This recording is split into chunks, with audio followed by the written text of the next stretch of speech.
Bueno, hoy vamos a ver derivadas parciales, que sería una forma en la que vamos a derivar, igual que como hicimos en el análisis matemático 1, nada más que ahora vamos a trabajar con funciones que tienen más de una variable independiente.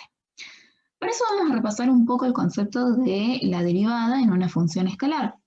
Vamos a suponer que tenemos una función escalar genérica igual a f de x, donde x es la variable independiente. Y vamos a partir de un punto P0, ¿sí? en el plano XY, ¿sí? Y vamos a calcular la derivada en este punto para esta función. Para eso lo que teníamos que hacer era incrementar a nuestra función, ¿sí? Con respecto a la variable independiente, un cierto delta x. Ese delta x me provocaba un incremento en mi función y. Es decir, yo pasaba desde i en el punto P0 a un cierto i incrementado, ¿sí? Y ese delta i era la diferencia entre esos dos puntos, es decir, el punto incrementado menos el punto inicial.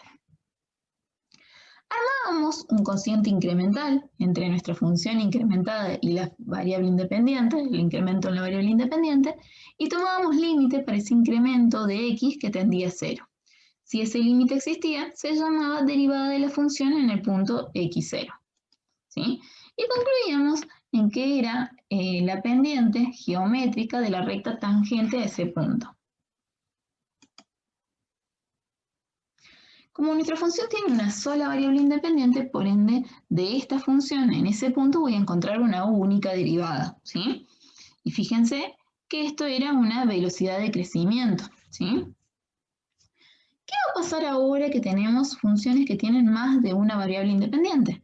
Pues ya no vamos a hablar de la derivada de la función sola, sino que vamos a hablar de derivadas parciales, porque yo voy a tener que obtener una derivada, una función derivada, por cada variable independiente tenga. Es decir, si mi función, mi campo escalar, tiene dos variables independientes, entonces yo debería obtener dos derivadas parciales. Si tiene n variables independientes, voy a tener n derivadas parciales por función. ¿Cómo vamos a hacer este cálculo de derivadas? Vamos a hacer exactamente lo mismo que hacíamos en análisis 1, incrementar la variable independiente, pero haciendo la otra constante. ¿Qué significa esto? Por ejemplo, si nosotros queremos obtener la derivada parcial respecto de la variable independiente x en un campo escalar que tiene dos variables independientes, ¿sí? Esto, acuérdense, es una superficie en el espacio de las tres dimensiones. Vamos a suponer que en este caso esa superficie es este paraboloide, ¿sí? Vamos a suponer que tenemos un punto x0, y0 y z0, ¿sí? Que en el plano xy, ¿sí? Implica las coordenadas x0 e y0. Entonces, si nosotros queremos obtener la derivada parcial con respecto de x, y se va a tener que comportar como una constante y no como una variable. ¿Una constante en dónde? En el punto en donde yo quiero calcular, esta derivada, ¿sí? Entonces y se va a mantener constante en y0, ¿sí? ¿Qué significa esto? Esto implica un plano en el espacio de las tres dimensiones, ¿sí? ¿A dónde estaría este plano? Acá, ¿sí? Un plano que es paralelo al eje X y paralelo al eje Z, ¿sí? Ese plano me va a provocar un corte en mi función, ¿sí? Y en ese corte vamos a incrementar a la variable X. Ahora yo lo voy a borrar este plano, ¿sí? Para que se pueda ver lo que vamos a hacer con X. Entonces, partimos desde el punto Px0 y 0, ¿sí? E incrementamos nuestra variable X un cierto delta X, ¿sí? Ese delta X provoca un incremento también en mi función delta Z, ¿sí? Porque ahora nuestra función, nuestra variable independiente es Z, ¿sí? Ese delta Z va a ser igual, ¿sí? A la diferencia entre el valor de z en el punto final menos el valor de z en el punto inicial. ¿Sí?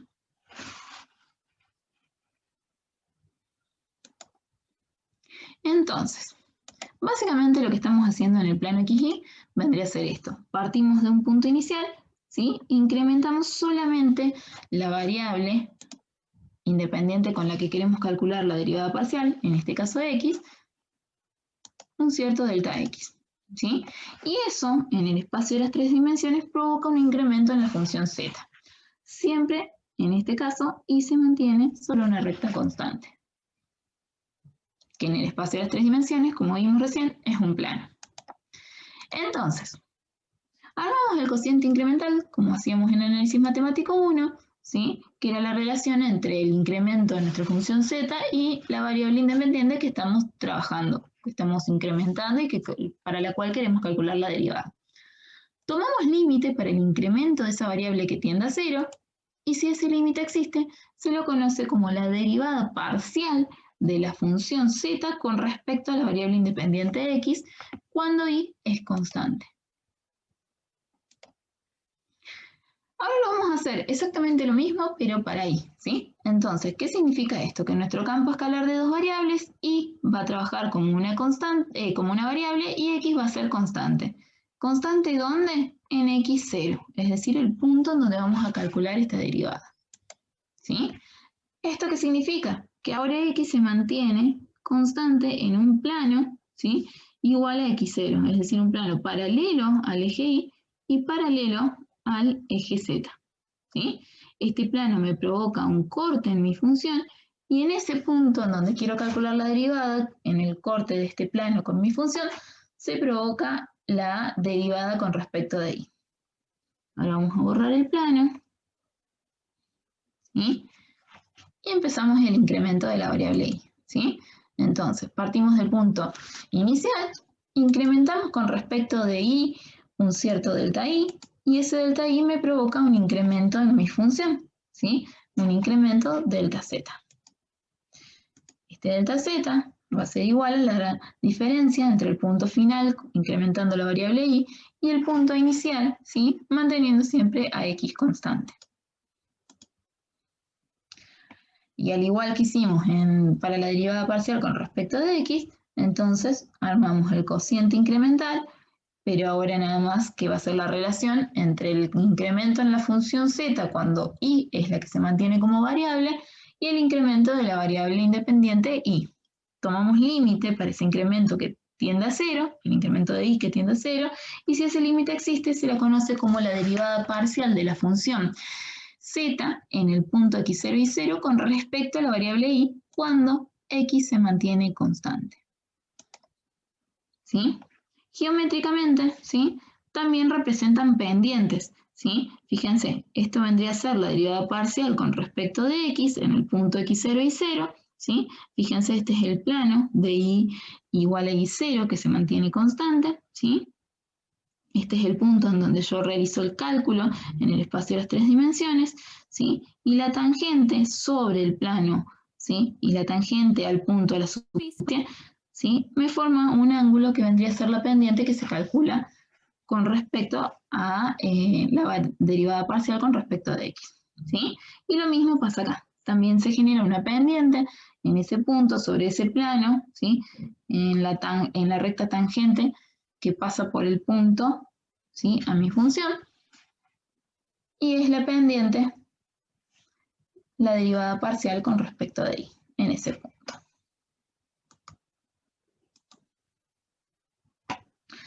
Entonces, vamos al cálculo de la derivada parcial. Entonces, yo tengo esta función, ¿sí? Y un punto, y quiero calcular las derivadas parciales de esta función en ese punto. Entonces, primero vamos a calcular por definición y después vamos a hacer lo mismo pero aplicando las reglas de derivación. Entonces, si quiero obtener la derivada parcial con respecto de x, y se va a mantener como una constante. Entonces, vamos a tomar el límite del cociente incremental, ¿sí? Que va a ser igual a la función cuando yo provoco el incremento, manteniendo a x como variable y como constante, menos la función en el punto. Esto vendría a ser igual a decir, si es igual a 2, o sea, se mantiene constante en el punto donde yo quiero calcular la derivada, ¿cómo queda z? ¿Sí? Entonces me va a terminar quedando 3x al cuadrado por 2 más 5, ¿sí? Porque en este caso y vale 2. la función valuada en el punto, es decir, si x e y son iguales a 1 y a 2 respectivamente, entonces mi función es igual a 11. Dividido x que tiende al punto, ¿sí? Recuérdense que decir que delta x que tiende a 0 implica que estamos diciendo que nuestro incremento se incrementó un cierto x, ¿sí? Y ahora si ese x vuelve al punto inicial, tendría que ser x que tiende al punto en donde estoy calculando la derivada. Reemplazamos esto en nuestra función, ¿sí? La idea de hacer que y sea constante es convertir este límite en un límite simple que depende solamente de la variable x. Entonces yo voy acá a operar como si estuviera en análisis 1 resolviendo este límite, ¿sí? De variables de una sola variable, ¿sí? Entonces aplicamos la regla práctica, en este caso se indetermina, levantamos la indeterminación. Como la indeterminación es 0 sobre 0, yo apliqué la regla del L'Hopital derivando todo el numerador y derivando todo el denominador. Y el límite me termina dando 12. Es decir, que si este límite existe, la derivada parcial con respecto de x en el punto 1, 2 es igual a 12. Hacemos exactamente lo mismo para y. Armamos ahora el cociente incremental, nada más que x es constante, ¿sí? Y es constante en el punto 1. Entonces, buscamos la función cuando y se mantiene como variable y x es igual a 1, lo que significa reemplazar en mi función z a x igual a 1, ¿sí? Y ver cómo queda la forma de mi función, ¿sí? La función valuada en el punto es exactamente lo mismo que la otra derivada, es igual a 11, dividido y menos 2. ¿Sí? Anulamos el límite, calculamos, ¿sí? En este caso, el límite es simple con respecto de la variable y. En este caso se indetermina, levantamos la indeterminación y nos da igual a 3. Pero obviamente nosotros no siempre vamos a utilizar los límites para poder calcular las derivadas, sino que vamos a aplicar las reglas de derivación. Esas reglas que vimos en análisis matemático 1, cuando incrementábamos cada una de las funciones y tomábamos límites, veíamos que nuestras funciones tomaban una cierta forma. Por ejemplo, hacíamos el incremento en el seno de x, en y igual al seno de x, y sabíamos que la derivada se convertía en el coseno de x, ¿sí? Esas reglas de derivación son las que ustedes tienen en la tabla de derivadas. Entonces, nosotros vamos a aplicar exactamente esa misma tabla, nada más que primero vamos a utilizarla con respecto de x y después con respecto de y. Entonces, si yo quiero encontrar la derivada parcial de mi función con respecto de x, ¿sí? Miro mi función, ¿sí? Y veo 3 es constante, y es constante, porque está trabajando como constante para la derivada parcial con respecto de x, y lo que yo tendría que derivar es x al cuadrado. La derivada de x al cuadrado es 2x. Entonces, la constante por la derivada de la función me termina quedando, ¿sí? 6x por y. El 5 es una constante y la derivada de una constante es igual a 0. Reemplazamos en el punto 1, 2, ¿sí? Y como mi función derivada, ¿sí? Yo acá lo que obtengo aplicando la regla de derivación es una nueva función llamada función derivada parcial con respecto de x. Al evaluarla en el punto, ¿sí? La función es continua en ese punto, por lo tanto el resultado es 12. ¿Sí?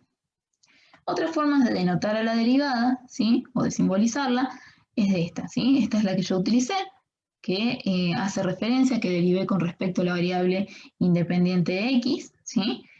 Esto, que es utilizando el símbolo de derivada parcial de la función z con respecto a la variable x, o esta, que es derivada de la función, ¿sí? Con respecto a la variable x. Hacemos lo mismo ahora, pero para obtener la derivada parcial con respecto de y. Entonces, vemos nuestra función,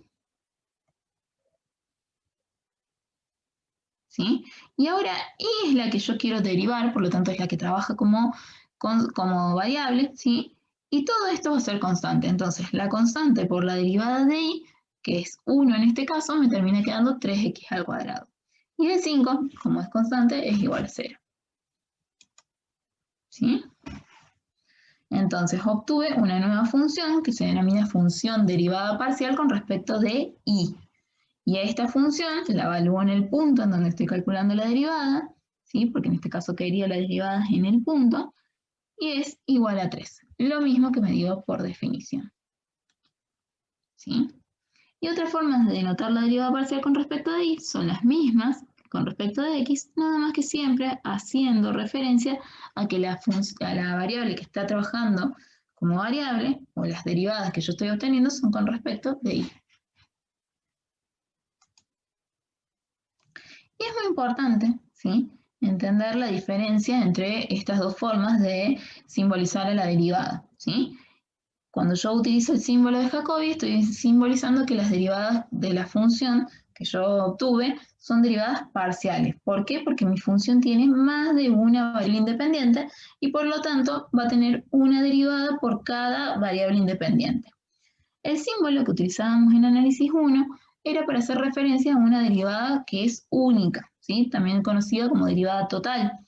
Esta derivada, ¿sí?, se obtiene única porque mi función tiene una única variable independiente y por ende no voy a obtener más de una sola derivada de esa función. A lo mejor voy a tener derivadas segundas de esa función, pero de la función en sí obtuve una única derivada. Por lo tanto, tengo que tener cuidado, ¿sí?, de no querer simbolizar una derivada parcial con el símbolo de la derivada única de mi función.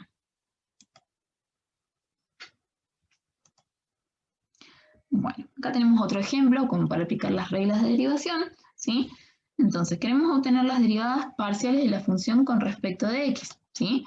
En este caso, ¿sí?, mi función es el producto de dos funciones de x por coseno de x por y. Por lo tanto, la derivada de esta función con respecto a la variable x va a ser igual al producto de dos funciones. ¿Sí? La derivada del producto de dos funciones era la derivada del primero por el segundo sin derivar, más la derivada del segundo por el primero sin derivar.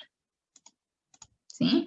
Entonces la derivada del primer término, x, la derivada de x es igual a 1, por lo tanto me queda coseno de x por y. Más, ¿sí?, acá sería más, ¿sí?, la derivada del segundo por el primero sin derivar, que sería x por menos seno de x por y, ¿sí? Entonces, por eso, ahí ya estaba el signo negativo, porque esa era la derivada del coseno que me cambiaba del signo. ¿Sí? Y bueno, obviamente acá tenemos que derivar también el argumento, por eso aparece esta y acá. Buscamos ahora la derivada con respecto de y, ¿sí? Y bueno, acá x va a trabajar como constante, entonces va a ser la constante por la derivada del coseno de x por y. ¿Sí? Entonces la derivada del coseno es el menos seno de x por y por la derivada del argumento que termina siendo x. Por eso acá me termina quedando x al cuadrado. Seguimos aplicando las reglas de derivación, ¿sí? Entonces, queremos calcular ahora las derivadas parciales para esta función, ¿sí?, z, que va a ser igual a la suma de cada una de las derivadas de cada uno de los términos de esa suma de funciones. Entonces, la derivada del primer término, acá estoy buscando derivar con respecto de x, por lo tanto va a ser x a la n. Por lo tanto, la derivada de x a la n es n por x a la n menos 1, ¿sí?, que me termina quedando de esta manera. La derivada de la función exponencial, ¿sí?, va a ser la misma función exponencial por la derivada de su argumento, que nos queda de esta manera. La constante por la derivada de la función, que termina quedando y al cubo, y 2 a la x, que la derivada de eso va a ser igual a la misma función, 2 a la x, por el logaritmo de la base, que es 2. Hacemos lo mismo con respecto de y, ¿sí?, y va a quedar. Ahora ya no voy a tener que derivar y a la n, sino que es a la n, a la i, o a la u, ¿sí? Entonces, me va a terminar quedando la misma función, ¿sí?, por el logaritmo de la base, por la derivada del argumento, o de la potencia en este caso, ¿sí?, que la derivada de esa potencia es igual a 1. La derivada de la exponencial me termina quedando exactamente igual que la que es con respecto a x, nada más que cuando derivo la potencia me termina quedando 3x. ¿Sí? La derivada de x por y al cubo va a ser igual a 3 x por y al cuadrado, ¿sí? Y la derivada de 2 a la x, en ese caso va a ser 0, porque va a trabajar como una constante. Nosotros no siempre vamos a poder trabajar o utilizar las reglas de derivación para poder hacer el cálculo de la derivada, ¿sí? Va a haber casos en donde mi función derivada nueva va a presentar algún tipo de discontinuidad en el punto en donde yo quiero calcular la derivada. Entonces, en esos casos no me va a quedar otra más que utilizar la definición, es decir, calcular la derivada aplicando el incremento de la función y después aplicando el límite al cociente incremental. Entonces, por ejemplo, en este caso, la derivada de esta función, ¿sí? Me termina quedando 1/2 de x cuadrado más y al cuadrado a la menos 1/2 por 2x. Cuando yo lo evalúo en el punto 0, 0, mi función no existe, es decir, presenta una discontinuidad en ese punto. Entonces, ¿qué es lo que voy a hacer yo? Aplicar el límite para ver si realmente esta derivada no existe en ese punto, ¿sí? Entonces, incrementamos la función, ¿sí? Acuérdense que esto era evaluar la función manteniendo ahí constante, menos la función valuada en el punto donde yo quiero calcular la derivada, dividido el incremento del kx, ¿sí? Función en el punto, cuando y es igual a 0 y x es variable, me termina quedando la raíz de x al cuadrado, ¿sí? Y la función valuada en el punto 0, 0, ¿sí? La función valuada en el punto 0, 0 es igual a 0. Calculo el límite para ese incremento que tiende a 0. En este caso, esta raíz se me termina yendo con la potencia y ese x se cancela con el denominador. Y por lo tanto, esa función o ese límite vale 1 antes de la toma del límite. Hacemos exactamente lo mismo para ver la derivada parcial con respecto a y, ¿sí? Fíjense que en este caso la derivada parcial con respecto a x es igual a 1, o sea que si este límite existe, mi derivada es igual a 1. Hacemos lo mismo para obtener la derivada parcial con respecto a y, ¿sí? Y vemos que también, si obtenemos la función derivada y la evaluamos en el punto, la función derivada parcial con respecto a y presenta una discontinuidad en ese punto. Entonces hacemos el cálculo por límite para verificar si realmente no existe esa derivada parcial ahí, ¿sí? Incrementamos la función, manteniendo a x constante y como variable, evaluamos la función en el punto 0, 0, ¿sí? Y tomamos límite, armamos el cociente incremental y tomamos límite para el incremento que tiende a 0, ¿sí? Y en este caso también nuestro límite se hace igual a 1.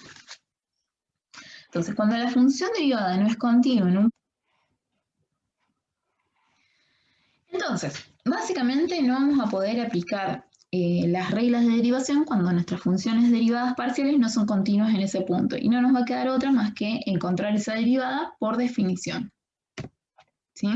Y otro caso en donde no se puede aplicar las reglas de derivación es cuando nuestra función está definida en ramas, ¿sí? Entonces, en este caso lo único que nos queda es calcularla a las derivadas parciales aplicando la definición, ¿sí? En este caso, la derivada parcial con respecto de x en el punto 0, 0 va a ser igual al límite del incremento que tiende a 0, de x que tiende a 0, ¿sí? Cuando f provoca un incremento en z, ¿sí? Manteniendo a y como constante, menos la función valuada en el punto, dividido el incremento de x que tiende a 0. ¿Sí? El incremento de x o el incremento de z cuando x es variable e y es constante igual a 0, ¿sí? Lo voy a obtener de la primera rama de mi función, ¿sí? Entonces, cuando y es igual a 0, ¿sí? Esto se hace igual a 0. La función evaluada en 0, 0 lo voy a obtener de la segunda rama de mi función, que me dice que cuando x e y son iguales a 0, 0, ¿sí? Z es igual a 0. ¿Sí? Y x menos 0 termina quedando x, es decir, este límite es igual a 0 antes de la toma del límite. Lo mismo hacemos para la derivada parcial con respecto de y también en este caso es igual a 0. ¿Sí? no significa que las derivadas parciales van a ser iguales, ¿no? O sea, puede llegar a pasarme que no, que las derivadas parciales no sean iguales entre las dos, ¿sí? Esto es una casualidad. Bueno, y así como también aplicamos derivadas parciales para funciones que tienen más de dos variables independientes, en este caso podemos también aplicar las reglas de derivación justamente cuando tenemos más de dos variables independientes. ¿Sí? Por ejemplo, esta función que tiene tres variables independientes, ¿sí? Y donde u es nuestra variable dependiente. Entonces, esto significa que vamos a tener que obtener tres funciones derivadas parciales, ¿sí? Una para cuando x es variable y z se comportan como constante, otra cuando y es variable y x y z son constantes, y la otra cuando z es variable y las x y las y son constantes. ¿Sí? Entonces, quiero derivar con respecto de x, entonces y z van a ser constantes. Entonces, el primer término me va a quedar, ¿sí? La constante z e y al cubo por la derivada de x, que es igual a 1, ¿sí? Y el coseno de x por y va a terminar quedándome el menos seno del mismo argumento de x por y, ¿sí? Por la derivada del argumento, que en este caso es y.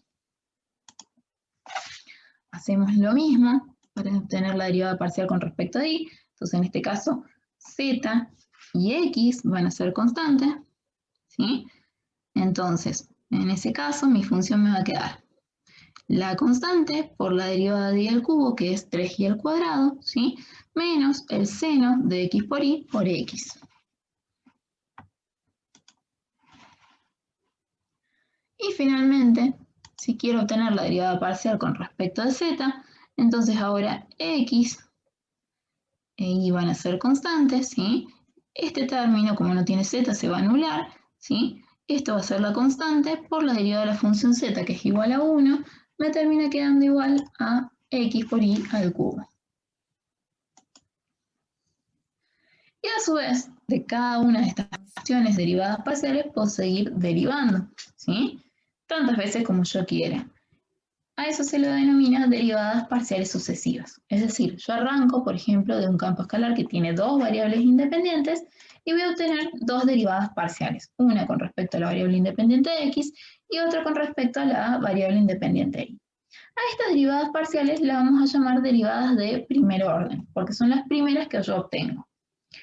Cada una de estas dos nuevas funciones derivadas parciales, ¿sí?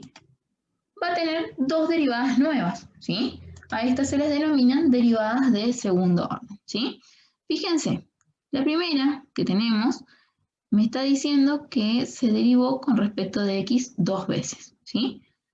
Esta segunda me está diciendo que a la función z primero la derivé con respecto de x y a esta función la derivé ahora con respecto de y, ¿sí? O sea, tuvo dos derivadas. La tercera, ¿sí? Que se obtiene de las derivadas parciales con respecto de y, me está indicando que a la función z la derivé primero con respecto de y a esa función derivada con respecto de y la derivé nuevamente pero ahora con respecto de x.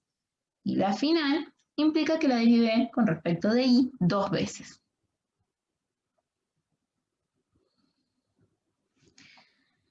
Estas derivadas de segundo orden se pueden seguir derivando y voy a obtener dos por cada una de estas, ¿sí?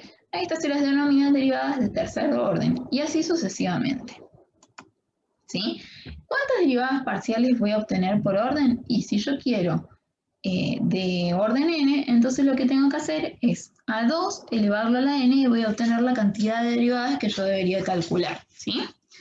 Fíjense, las de tercer orden, ¿sí? Y vamos a tener x que se derivó tres veces, ¿sí? Una función que la derivé dos veces con respecto de x y una con respecto de y, ¿sí? Y así sucesivamente, ¿sí? El orden acá de derivaciones, o cómo aparecen las variables, me indica cómo fueron las derivadas y de dónde salió, ¿sí? Y con respecto a la simbología, si yo lo represento de esta manera, ¿sí? El orden de derivación crece en este sentido. Es decir, primero derivé con respecto de x, después con respecto de x y finalmente con respecto de y, ¿sí? Pero si yo lo denoto de esta manera, el orden de derivación va en sentido opuesto, ¿sí? Primero derivé con respecto de x, después con respecto de x y después con respecto de y.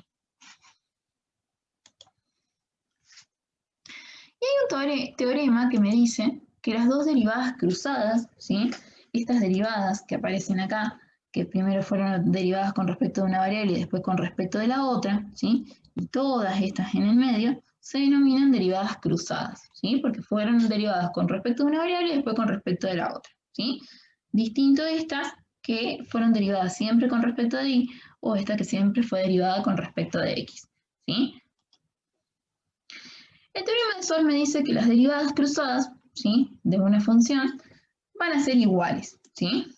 Si la función es continua en ese punto.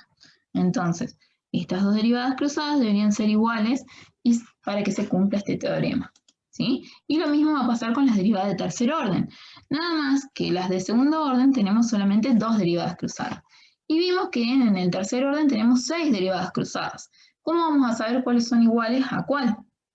En las de tercer orden, ¿sí?, aquellas que hayan sido derivadas la misma cantidad de veces con respecto a una de las variables, es decir, por ejemplo, en este caso, fue derivada 2 veces con respecto de x y una vez con respecto de y, ¿sí? Esta también fue derivada 2 veces con respecto de x y una con respecto de y, nada más que me cambió el orden, ¿sí? Y lo mismo pasa acá, ¿sí? Primero la derivé con x, con respecto de y, después con x 2 veces, ¿sí? Estas tres derivadas que fueron derivadas la misma cantidad de veces con respecto de x y con respecto de y van a ser iguales, ¿sí? Y las que cumplen la otra condición de haber sido derivadas 2 veces con respecto de y una con respecto de x, indistinto de cómo se haya ocurrido el orden, ¿sí?, también van a ser iguales. ¿Para qué me sirve esto? Justamente que si yo tengo que calcular derivadas de tercer orden, no hace falta que calcule todas las derivadas, sino que calcule 2 de las cruzadas. Entonces, por ejemplo, tenemos esta función, ¿sí?, y queremos calcular las derivadas, ¿sí?, hasta el segundo orden en el punto 1 y menos 1. Entonces, arrancamos calculando las dos derivadas parciales de primer orden, ¿sí?, con respecto de x y con respecto de y, ¿sí? Fíjense que la función es continua en el punto, entonces yo puedo calcular la derivada de la función en el punto. De estas dos derivadas parciales voy a obtener otras dos por cada una, ¿sí? Entonces, de esta voy a derivar primero con respecto de x, ¿sí? A esta derivada la derivo con respecto de x y acá la derivada de x es 1, entonces me va a quedar 2y a la cuarta. La vuelvo a derivar, pero ahora con respecto de y. Entonces, la derivada de y a la cuarta es 4y al cubo, ¿sí?, por la constante 2x, me termina quedando 8x por y al cubo, ¿sí? Yo en este caso armé la derivada cruzada, la otra derivada cruzada, para demostrarles que fíjense que la función va a ser igual, ¿sí? Entonces derivo con respecto de y ahora, o sea, la derivada que fue con respecto de y al principio, la vuelvo a derivar, pero ahora con respecto de x, ¿sí? Entonces, x al cuadrado, la derivada de x al cuadrado es 2x por 4 por y al cubo, me termina quedando 8x por y al cubo. Es decir, se cumple el teorema de que las derivadas cruzadas son iguales. Y a esta finalmente la derivo con respecto de y.